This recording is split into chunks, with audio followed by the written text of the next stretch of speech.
14.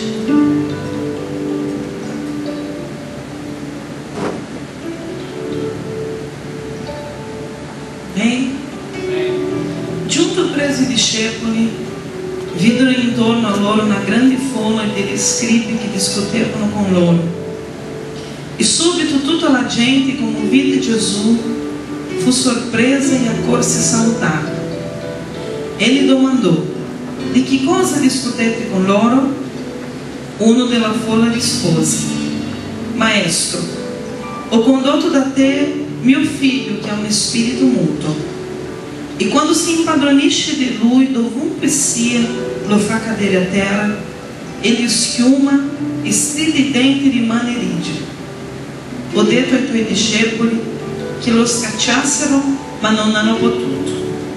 Gesù disse loro: ó generazione incredula, fino a quando sarò con voi? Fino a quando vi sopporterò? Portatelo qui da me. Le condussero e, come vide Gesù, subito lo spirito cominciò a contorcere, il ragazzo con le convulsioni, e caduto a terra si rotolava schiumando. E Gesù domandò al padre: da quanto tempo lhe avviene questo? Ele disse: dalla sua infanzia. E spesse volte lo ha gettato anche nel fuoco e nell'acqua per farlo perire.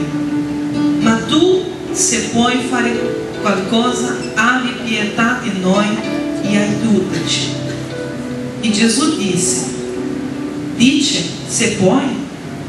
Ogni cosa è possibile per chi crede. E subito il padre del bambino esclamò: io credo, vieni in aiuto alla mia incredulità. Amém? Aleluia. Potete sedere.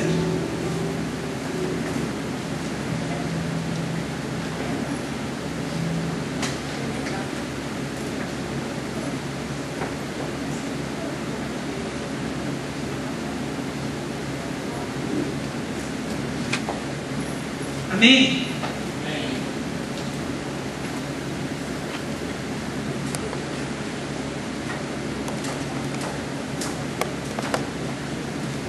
Non sono così piccolo, sono un po' più alto. Grazie. Amém. Parleremo oggi di dubbio. Dubbio. Parole un po', diciamo, che noi conosciamo molto bene, ma a volte non ammettiamo che abbiamo dubbi, perché non sempre è facile ammettere che abbiamo dubbi in certe cose.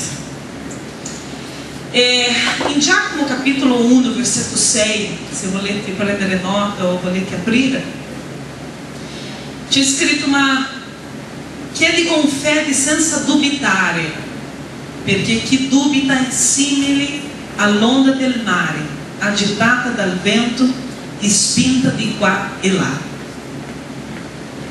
Chi dubita è simile all'onda del mare, agitata dal vento e spinta. Dice: agitata dal vento e spinta. Il dubbio ti fa vivere in agitazione. Perché?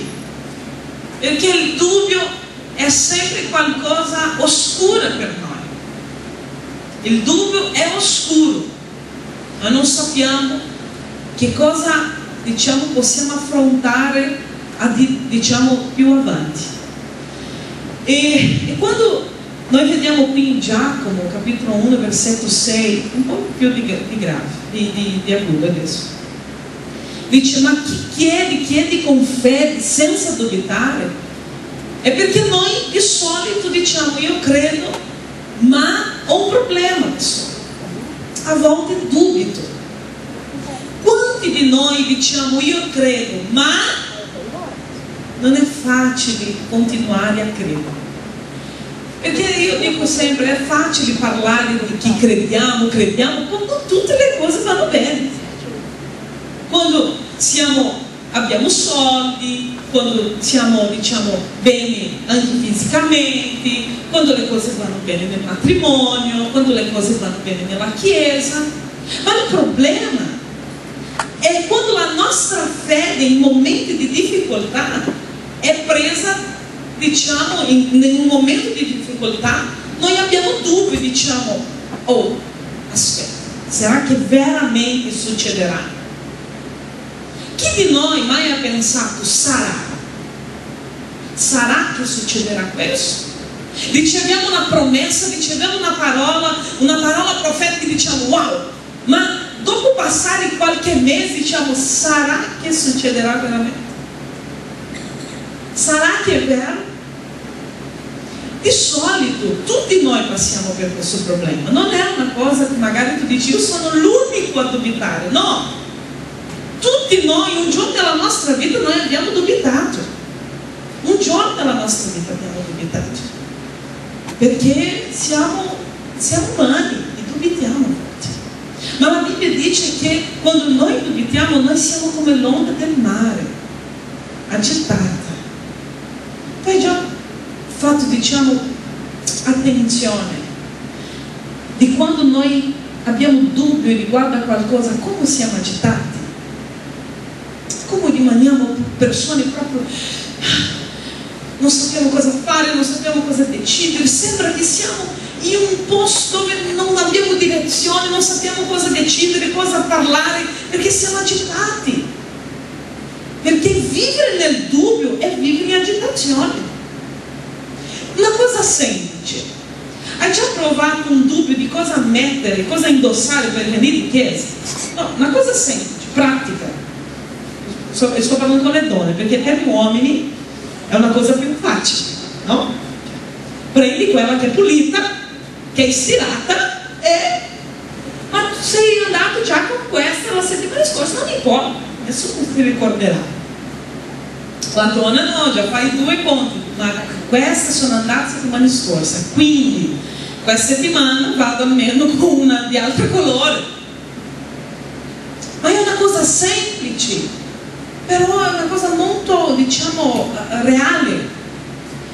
Io quando magari non so cosa fare anche per mangiare, a volte quando i bambini sono a casa, in questo periodo che i bambini sono a casa e sono 2 persone talmente diverse, no? Già piccoli, sono talmente diverse, e per me, per il pastore, se c'è un'insalata va benissimo, ma ho 2 figli totalmente diversi, e che a volte quando io devo lasciare i bambini con la mamma mi dice mi lascia il menù per favore, perché io non so cosa fare per questi bambini, e io mi metto a volte in ansia perché dubito, dico non so cosa fare, se faccio questo, faccio quello, ma se faccio questo Gabby non mangia, se faccio questo Giovanna non mangia, non so, e rimango lì agitata fino che prendo una decisione, boom, faccio. Se piacciono o no dovranno mangiare lo stesso. Oggi Giovanni quando ho fatto il mangiare non volevo questo, adesso mangia, non volevo, ma ho dovuto mangiare. Ma quando noi siamo in dubbio noi rimaniamo come veramente l'onda del mare che va e che viene. Perché? Perché ci sono giorni che sembra che noi siamo sopra una montagna, abbiamo fede, alleluia, gloria a Dio, le montagne si spostano, noi cantiamo questa canzone, fa piovere, noi sentiamo addirittura, sentiamo le gocce in noi, abbiamo così quel giorno così forte, quella unzione che diciamo guarda pastora oggi mentre lodavo sentivo le gocce, veramente pastora, no, era proprio no, e di un giorno all'altro, di lunedì a venerdì, nel venerdì trovo la stessa persona che hai ricevuto tutta quella benedizione, arriva venerdì, come stai sorella? Pastora, non so cosa fare, sembra che Dio non mi ascolta, sembra che prego, Dio non mi ascolta, sembra che faccio, nessuno riconosce, sembra che... Io a volte, amato, io parlo con alcune persone che sembra che sto parlando con 2 persone, In verità sto parlando con due personalità molto diverse. E questo mi spaventa. Questo mi spaventa, perché io dico, immagina come rimane Dio. Perché lunedì quella persona è fuoco, che esce fuoco dalla bocca. Nel venerdì non esce neanche un giorno. E quindi come vivere? Sì, già per Dio è difficile, immagina vivere con persone così 24 ore al giorno. Io immagino come deve essere. Vivere con una persona agitata, con una persona che lunedì vuoi mangiare una cosa, venerdì vuoi mangiare un'altra, lunedì vuoi abitare a Torino, venerdì vuoi abitare a Genova, lunedì sta buttando fuoco, non di unzioni, di potenza, parlando in lingue, e venerdì maledice, lamenta, vuole uscire dalla chiesa. Perché? Perché questa persona in verità ha bisogno veramente di arrivare a un punto nella sua vita di convinzione. E il dubbio è un ostacolo per non avere convinzione nella nostra vita. Quando abbiamo qualche tipo di dubbio è sempre un ostacolo affinché possiamo partire, possiamo passare quell'ostacolo per arrivare alla fede. E non sempre noi abbiamo coraggio di dire, dubito che queste cose succederanno, o un po' di dubbio che queste cose succederanno. La definizione della parola dubbio sono 3 definizioni. Prima definizione, incerto, non sicuro, è la prima definizione, è qualcosa che non è sicuro. Avere dubbio è avere insicurezza, è non essere sicuro di quello che stai parlando. Oggi al mattino facevo guarigione interiore nella chiesa e questa persona diceva, guarda, perché mio marito non prende possesso della sua fede. Guarda, e mio marito non prende possesso della sua fede perché io dico a lui, fa questo, fai quell'altro, ma lui non prende possesso, pastor. Io sono stanca perché lui non prende possesso. Io già l'ho detto, guarda, fai così perché Dio ti aiuterà. Io l'ho guardata tranquillamente e ho detto, se tu avessi fede per te dal modo che tu hai per il tuo marito, tu eri già marita e libera. È facile avere fede per l'altro. È facile dire al marito, ma tu non hai fede. Pastora, lui non ha avuto fede per curare, per guarire una herpes. E lei stava mi dicendo, pastora, io devo andare al dottore perché ho un dolore qui. Aspetti. E a volte io chiedo allo Spirito Santo proprio discernimento e dico, Signore, con chi sto parlando adesso? Perché un minuto fa questa persona piena di fede parlando del marito e adesso mi parla che lei stessa non riesce a essere guarita, ma lei ha detto della mancanza di fede del marito e adesso lei non riesce a avere fede. E questa persona mi passa totale insicurezza. E lei mi ha detto, perché mio marito non cambia? Ho detto, non cambia per tua causa.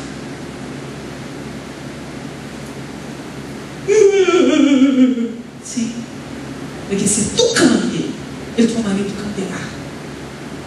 Allora sono problema? Sì, sei problema. Pastore, cosa devo fare? Metti un bicchiere di acqua in bocca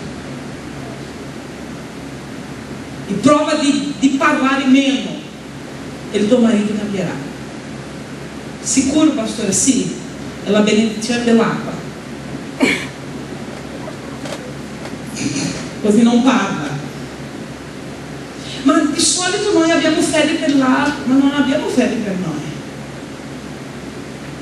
Chiamiamo a volte i nostri familiari e diciamo, abbia fede perché Dio ti aiuterà, perché Dio sarà buono, perché Dio prospererà nella tua vita, perché Dio ti guarirà, perché Dio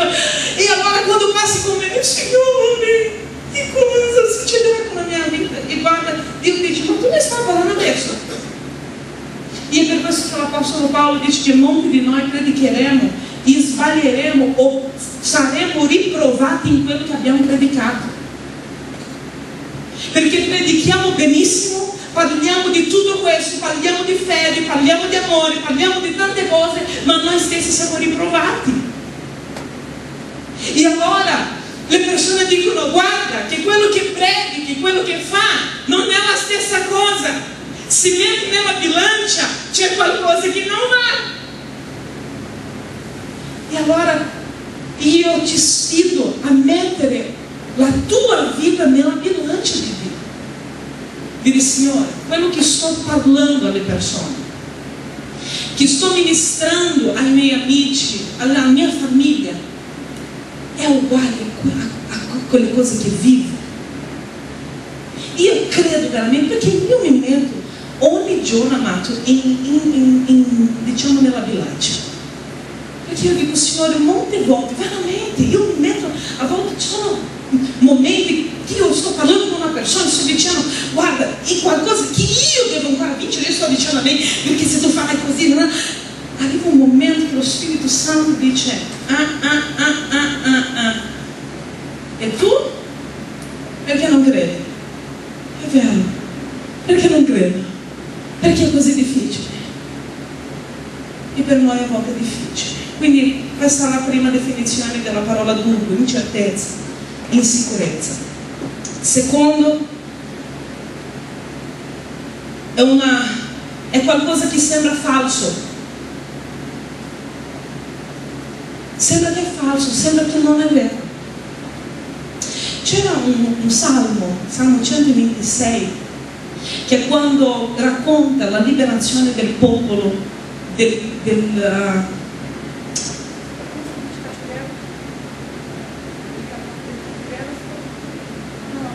dell'esilio, e parla, il Salmo 126 parla della gioia che quel popolo ha vissuto quando è tornato alla sua terra. E c'è un momento che lui dice: era come, e nella mia Bibbia in portoghese dice, è come se raccontasse qualcosa che stiamo sognando, non è vero.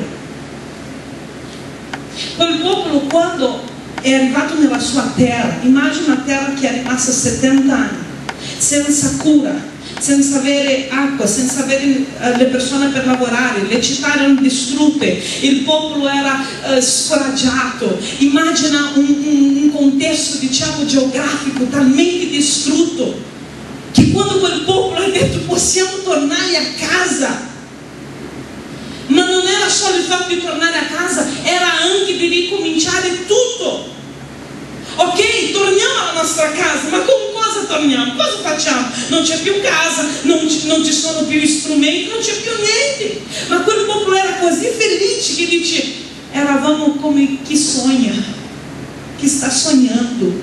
Andiamo nel Salmo 126, perché io ho la versione in portoghese, non riesco a mettere le parole. Dice: quando il Signore fece tornare i riduci di Sion, ci sembrava di sognare.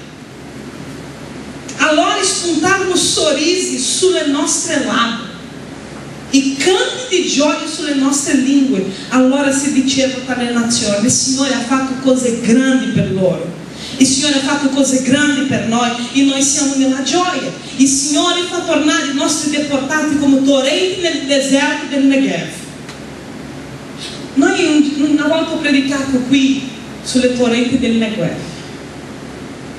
Ho messo anche il video. Che cos'è il deserto del Negev?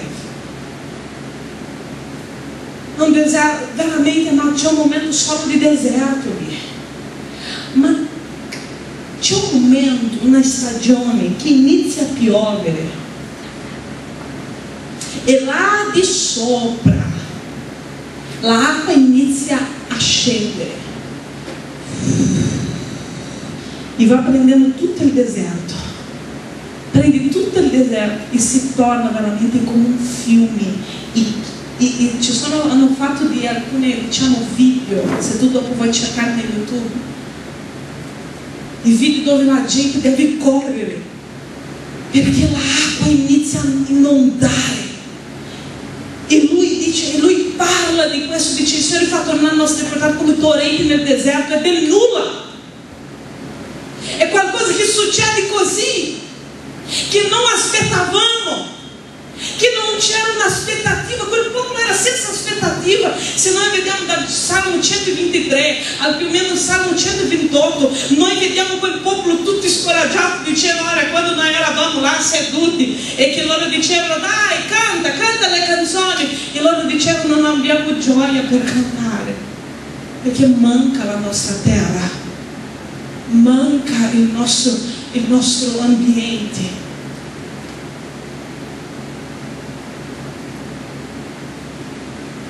Sembra falso quando noi diciamo: Dio ti guarirà.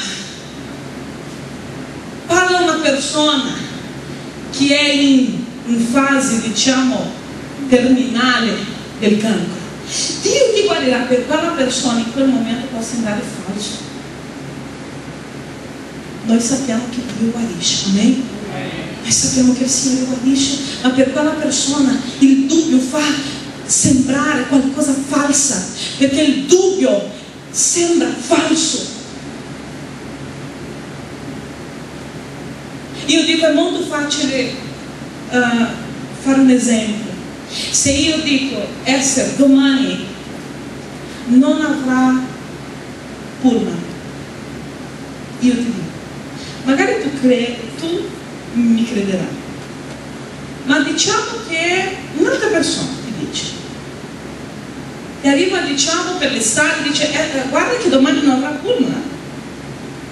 Cosa tu farai? Andrà a cercare informazioni, magari arriverà dall'altro e dice: guarda che domani non sarà pullman. Oh, credo, ho sentito qualcosa. O tu vai e dici: ma sai se veramente domani non avrà pullman? Perché mi sembra che domani non avrà pullman. E Esther continua nella sua ricerca e va sull'internet e vede che magari dice che magari non ci sarà pullman. Ma come Esther saprà se veramente non sarà pullman se lei non ha, diciamo, una informazione corretta? Cosa dovrà fare nell'altro giorno? Cosa dovrà fare? Andare lo stesso, stare nella fermata e aspettare il pullman. È l'unico modo di vincere il suo dubbio.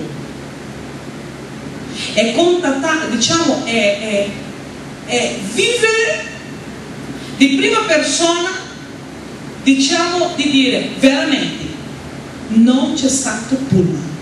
Sono state 2 ore nella fermata e il pullman non è passato.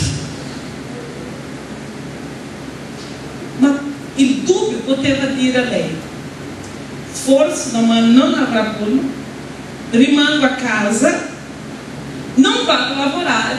E dopo il datore di lavoro chiama e dice: Esther, perché non sei venuta a lavorare? Perché forse non avevo pullman. Forse.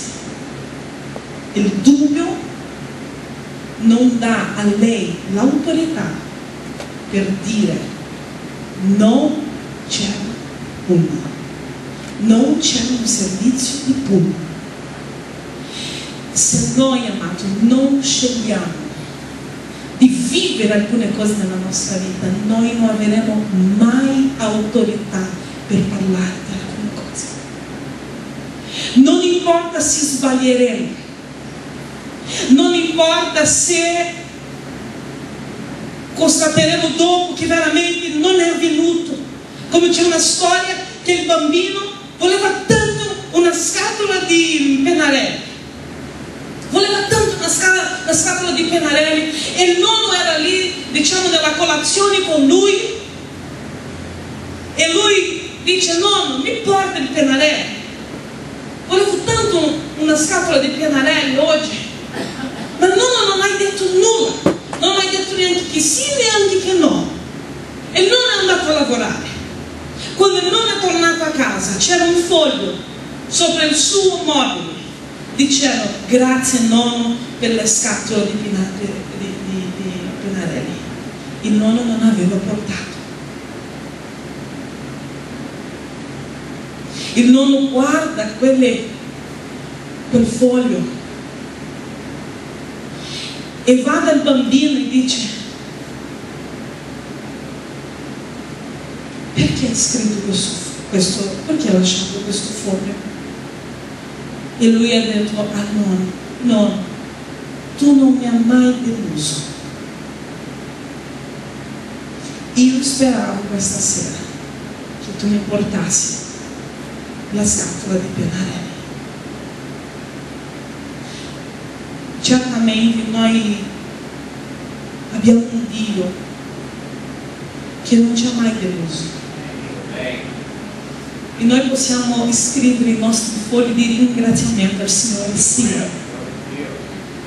perché Lui non è umano e non dimenticherà le nostre scatole di pennarelli. Magari non sarà in quel giorno che vogliamo noi, ma certamente Lui prenderà e ti porterà quella scatola di pennarelli. La terza definizione di dubbio è che il dubbio è qualcosa oscura, incerto. Quando noi abbiamo dubbio, sembra che è oscuro. Quel bambino, quell'uomo, con quel bambino che abbiamo letto oggi, quella storia, quell'uomo va dai discepoli, i discepoli non hanno potuto schiacciare i demoni di quel bambino. E quell'uomo, con tutta la sua umiltà, arriva da Gesù e dice a Gesù quello che è successo. E dice: guarda, sono venuti dai tuoi discepoli, ma non hanno potuto fare nulla. Però io sono stanco. Guarda, quando mio figlio ha queste crisi, succede questo, quell'altro, sono stanco. Ma se tu puoi, Gesù, tu puoi veramente guarire mio figlio. E Gesù chiede a quell'uomo e dice: se puoi?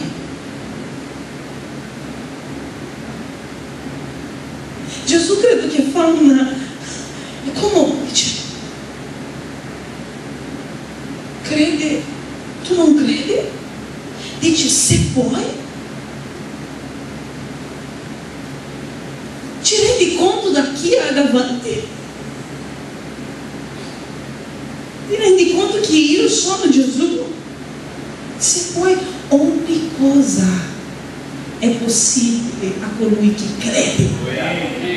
E Gesù non stava parlando solo di sé, ma Gesù stava parlando di lui. Stava dicendo: se tu credi, il tuo figlio può essere guarito. Se tu credi. Gesù stava passando anche la responsabilità per noi. E stava dicendo: io di sicuro voglio sempre, io di sicuro posso sempre. Ma allora qual è il problema? No, è noi che siamo il problema, perché non riusciamo a credere in tutto. Abbiamo sempre questa oscurità e diciamo: sarà che riuscirò? È come stare sopra una montagna e qualcuno che dice: guarda, puoi saltare, ci sono tutti gli attrezzi di sicurezza. Chi ha paura qui di altezza? Immagina, magari qualcuno ti porta al monte dell'Everest, se non mi sbaglio 4.000 metri di altitudine, 8.000. L'altro che dice che 2.000 persone dal 2009 fino al 2002 al 2009, 2.000 persone sono salite nel monte dell'Everest e 200 non sono mai tornati. Immagina che qualcuno ti porta all'Everest e dice: Roberta, hai tutto gli attrezzi per saltare. Ma non c'era l'attrezzo qui dentro. Può avere esternamente tutti gli attrezzi, ma il coraggio. A volte una persona non muore, diciamo, dal fatto che è accaduto, ma da un infarto. Muore del cuore in quel momento, da un attacco in quel momento del cuore. Ma quello che Dio sta dicendo è che se io e te non ci buttiamo delle nostre montagne, noi non sapremo mai come sarà. Ci sono cose nella nostra vita che noi dobbiamo buttarsi. Ci sono cose che a volte noi guardiamo magari un paralitico. Come sappiamo se veramente Gesù può guarire o no? Se noi non diciamo e non abbiamo coraggio di dire al paralitico, cammina. A volte se il paralitico cammina, noi cadiamo. E diciamo veramente, è camminato. Chi di noi ha coraggio per andare dal morto e dire, risuscita? E noi moriamo, andiamo per terra e moriamo noi. Noi diciamo, crediamo, ma non facciamo. E non sapremo mai se non iniziamo a farlo. Se non iniziamo a parlare alle persone. Non succederà mai se noi non abbiamo fede per farlo. Dio vuole guarire, vuole. Ma se noi non abbiamo, diciamo, quella disponibilità per dire io credo che ci sarà, che Dio farà, certamente non succederà nulla. Dio sta aspettando persone disponibili che dicono io credo e voglio essere usato in questo tempo. Abbiamo ascoltato a Napoli il pastore Luca Adamo e lui diceva a noi, tu pensi che il risveglio, che Dio ha detto ok, il risveglio io mando in Argentina, mando in Brasile, mando non so dove e in Italia non mando. Dio non ha fatto questo. Il risveglio è disponibile per la nazione italiana. Allora cosa manca? Prendere. Cosa manca? Disponibilizzarsi. Cosa manca? Manca io e te dire io credo. Io amato, io vedo, io riesco a vedere, anche se infatti parlavo con il pastore Luca Adamo prima, parlavamo della marcia. Per me è già un successo quello che è successo a Torino. Veramente amato, perché a Monti alcuni anni fa questo non c'era e non c'è nessuna parte d'Italia. Io sono andata già in Sicilia, sono andata a Napoli, i pastori per riunirsi. Sono andata a Napoli, ho parlato con i pastori e lui dice no, quando si riuniscono solo litigano perché non riescono a mettere le idee insieme. L'altro siamo andati in Sicilia, no pastore, qui non c'è rete di pastori, non riusciamo a fare una preghiera insieme. Quindi per me, amati, noi come Chiesa partecipiamo di 2 gruppi pastorali qui a Torino. Per me questo è il miracolo di Dio. Cioè, 2 gruppi che si riuniscono, uno si riunisce solo per stare insieme, pregare, ok va bene, un altro si riunisce per fare gli eventi, amen, gloria a Dio per questo. Ma per me questo è già un miracolo, perché a 7 anni quando noi siamo arrivati qui non c'era niente, persone non si riunivano, i pastori non si riunivano. Oggi fare una marcia per Gesù, non importa se ha dato molto di meno di quello che è stato nell'anno scorso, per noi è dichiarare Gesù Cristo è in questa città di Torino, è di Gesù, è di Gesù. Noi stiamo facendo, noi non stiamo mettendo dubbio, ma se il dubbio, cosa genera i dubbi nella nostra vita? Genera una vita senza convinzione. Parliamo ma non abbiamo quella convinzione. I profeti avevano convinzione, amato. Io vedo Geremia che ha predicato a un popolo di cuore duro che non voleva ascoltare, ma comunque Geremia diceva io continuo a predicare. Pastore, è difficile qui, sappiamo, ma dobbiamo continuare a parlare.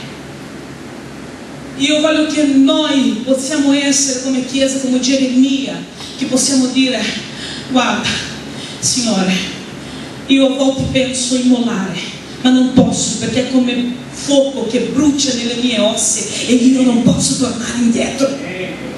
Deve avere questo fuoco dentro di te, e anche se a volte tu pensi di abbandonare, lasciare tutto, ma che questo fuoco possa portarti di nuovo nel posto giusto.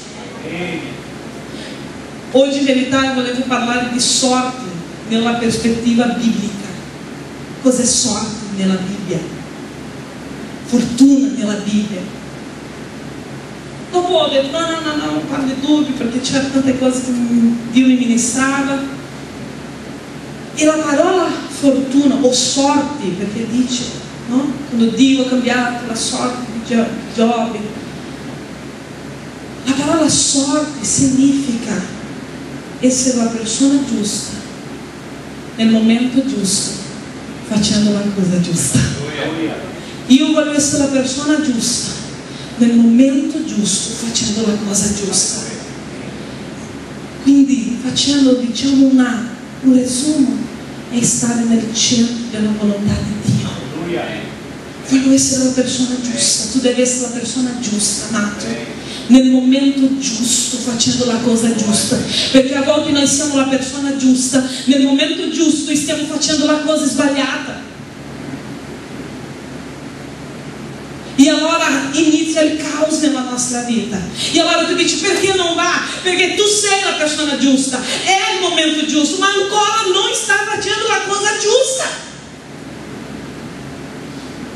Io a volte devo allinearmi con Dio, dire: Signore, io voglio allinearmi con la tua volontà.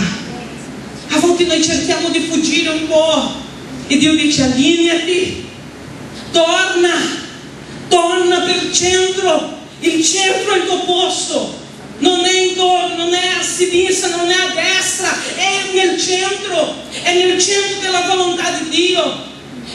Persona certa, nel momento giusto, facendo la cosa giusta. Amen.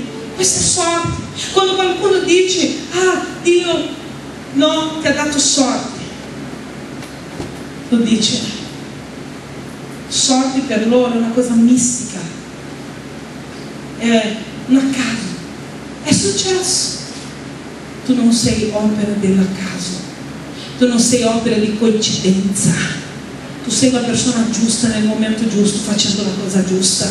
Di un giorno tu hai accettato Gesù Cristo, era nel momento giusto, hai deciso di stare nel momento giusto e hai fatto la cosa giusta, accettato Gesù come tuo Signore e Salvatore. Il dubbio genera, fa che noi possiamo distrarsi di Cristo. Quando abbiamo dubbi, iniziamo a mettere la fede in noi e non in Cristo. Tu non puoi, amato. Guarda il tuo fratello e dice: tu non riuscirai, tu non riuscirai. La nostra fede non è messa in noi stessi, è messa nel Signore. Se io guardo a Lui, io dico: Lui può tutte le cose, e se Lui può, anch'io posso. Non è io posso perché Lui può, no, perché io posso certamente perché Lui può. Se io guardo a me stesso, amato, noi siamo incapaci. I dubbi ci riempiono di paura. Pastore, ma se io prego e dopo non succede? E se io prego per questo, prego e non succede? Dubbio. Vuoi sapere se è dubbio? Proprio tu hai questo segno. Vuoi sapere quando una persona ha dubbi? È una persona che sempre sta chiedendo un segno. Sempre. Signore, mi dà un segno. Signore, mi dà un segno. Gesù stesso parlava di questo. Io non vi darò un segno a nessuno. È forte questo. Se Dio non ti dà un segno, tu continui a credere in Lui? È lì che nasce la fede. Quando tu non vedi nessun segno. È quando tu non vedi nulla succedendo. E io vedo un uomo che è un grandissimo della fede, che è Giovanni Battista. nulla succedendo. Anzi, Giovanni era in prigione. Giovanni stava lì pronto per morire. E Giovanni manda un messaggio a Gesù, perché il suo cuore era pieno di dubbi. Giovanni Battista stava passando per una crisi nella sua vita, perché lui era dentro della prigione. Prima Giovanni Battista diceva razza di vipere, ma dopo dentro della prigione, nel momento di paura, morirò, forse morirò. Allora Giovanni Battista manda un messaggio a Gesù e dice: chiedi a lui se veramente lui è il Messia o dobbiamo aspettare un altro.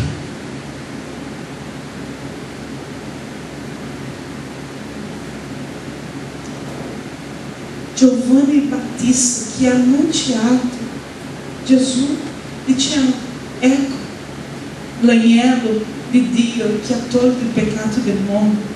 È stato lui a annunciare. Lo stesso uomo che ha annunciato, dopo ha dubbi e dice: sei tu veramente o dobbiamo aspettare un altro? Tommaso, che Gesù risuscita e viene a parlare con i discepoli, e Tommaso non c'era. E dopo, quando Tommaso viene a casa, torna a casa, immagina i discepoli dicono: Tommaso, tu non sai chi eri qui con noi. Immagina quel giorno del culto che tu voleva venire in chiesa, ma purtroppo è successo qualcosa, non hai potuto venire. Purtroppo non hai potuto venire. E qualcuno dice: Walter, tu non sai cosa hai perso. Walter, è stata una manifestazione di Dio. Tutti abbiamo ricevuto molto da Dio. E allora Walter, dentro di sé,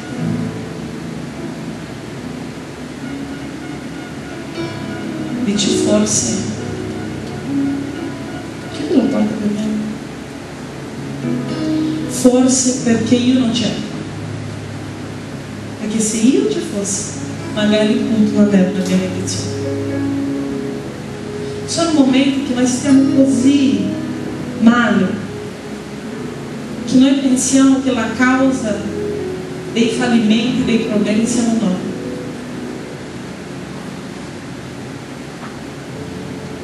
Tommaso era pieno di dubbio e dice: io non credo, io crederò soltanto quando toccherò. Perché quando noi siamo pieni di dubbio, noi vogliamo segno.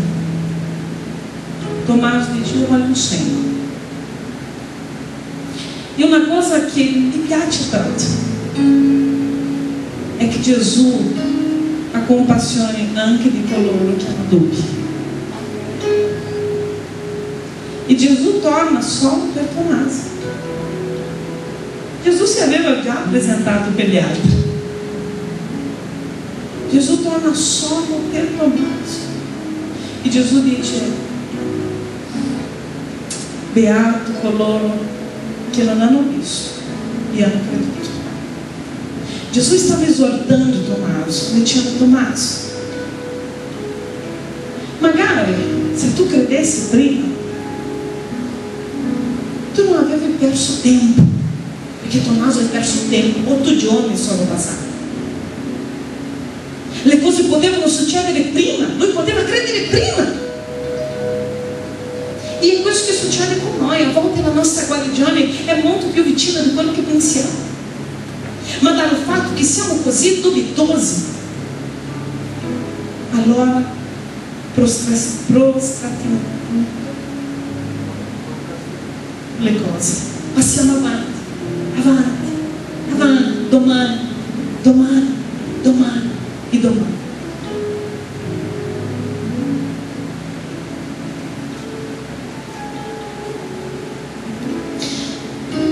questo uomo è stato molto sincero.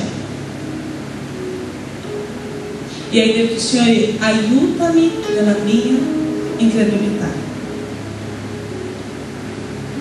Io credo. Lui dice due cose talmente diverse: io credo, però aiutami nella mia incredulità. E che lui dice: io credo, però c'è qualcosa che mi trattiene. Io credo, ma c'è quello se. Sarà. E a volte noi siamo così: io credo, ma e sembra che qualcosa ci tieni, che non ti lascia, che ti lega. La nostra parola è io credo, ma quella incredulità, quel dubbio dice no, non è sicuro, non è sicuro. E allora cosa dobbiamo fare? Dobbiamo trasformare i nostri dubbi in domande e dobbiamo chiedere: Signore, tu puoi? Tu vuoi?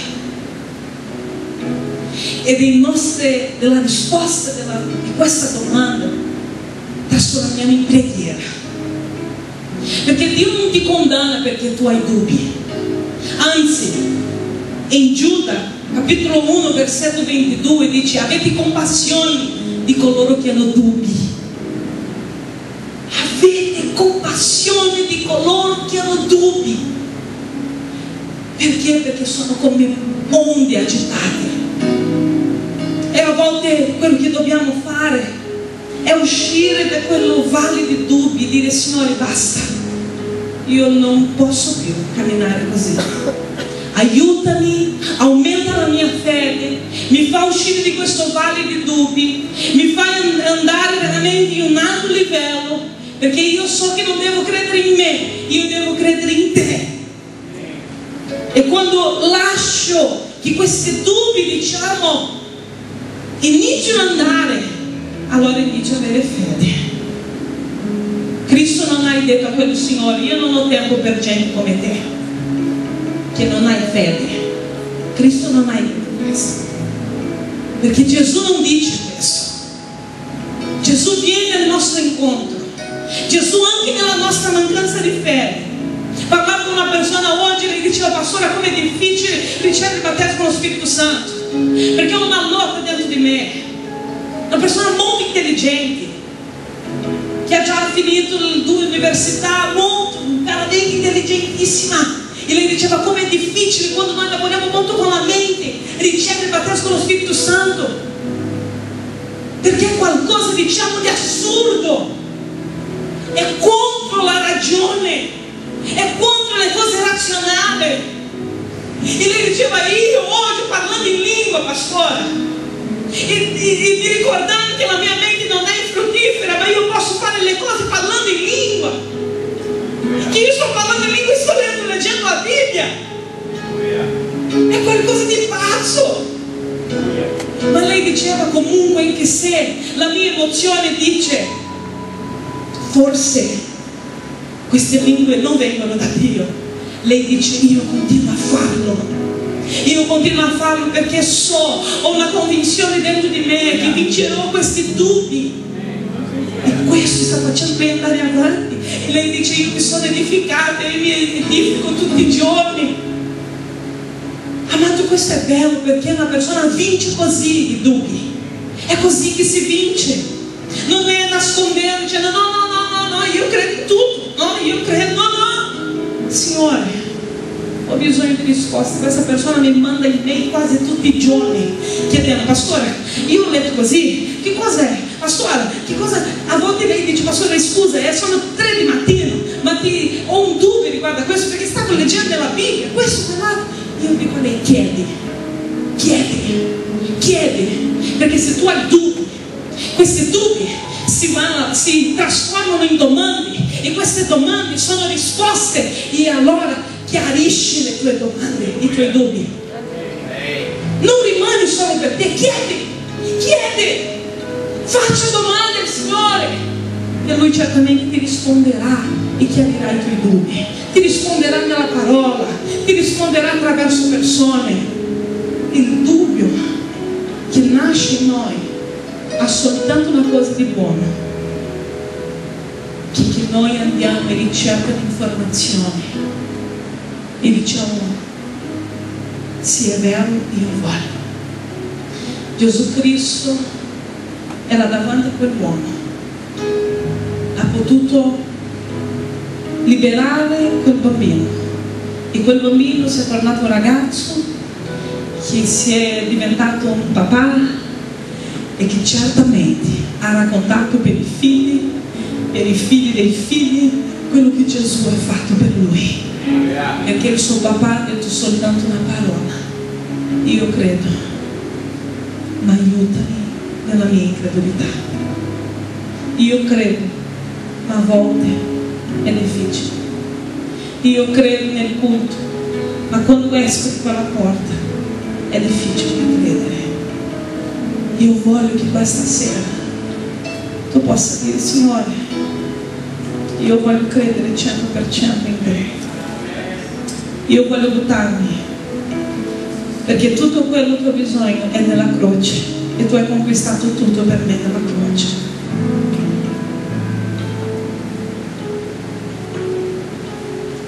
Chiudi i tuoi occhi.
Signore, questa sera che noi siamo in piedi in questo momento, noi vogliamo, Padre,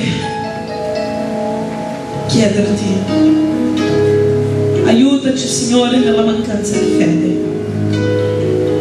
Aiutaci, Signore, quando siamo increduli, quando a volte, Signore, tu hai già detto, tu hai già parlato, Signore, abbiamo già capito, ma ancora, Signore, c'è qualcosa che ci trattiene. Non riusciamo a credere 100%.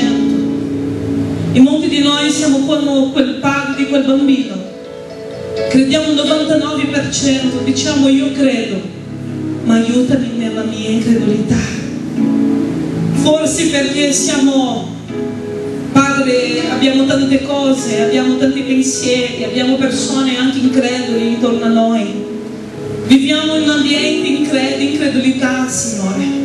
E a volte è difficile anche, Padre, anche se a volte siamo qui, crediamo e dichiariamo e diciamo: ok, io credo, ma Signore, non è qui, Signore, che abbiamo bisogno di questa fede. La nostra fede, noi abbiamo bisogno di lì nel mondo, là fuori, nella società, nella nostra casa, nel nostro giorno dopo giorno, nella nostra vita, Signore, nel lavoro, nella scuola. Signore, lì che abbiamo bisogno veramente di avere fede. E nelle sfide, Signore, che abbiamo davanti, e che a volte diciamo: ok, ho fede, ma nel momento, Signore, di sfida noi non abbiamo fede, Signore, per dare un passo. Noi non abbiamo fede, Signore, per buttarsi, Signore, di quella montagna.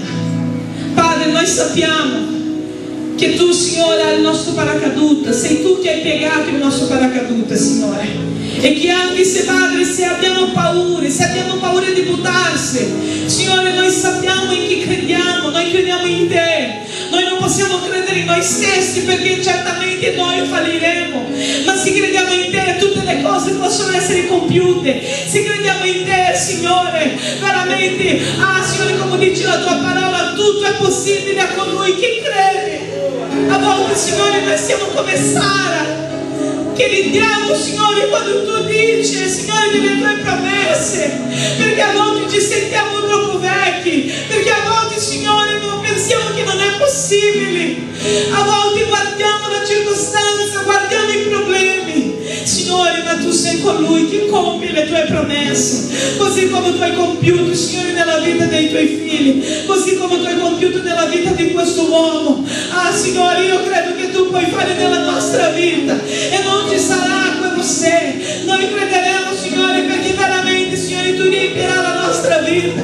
Padre, tu aumenterai la nostra fede.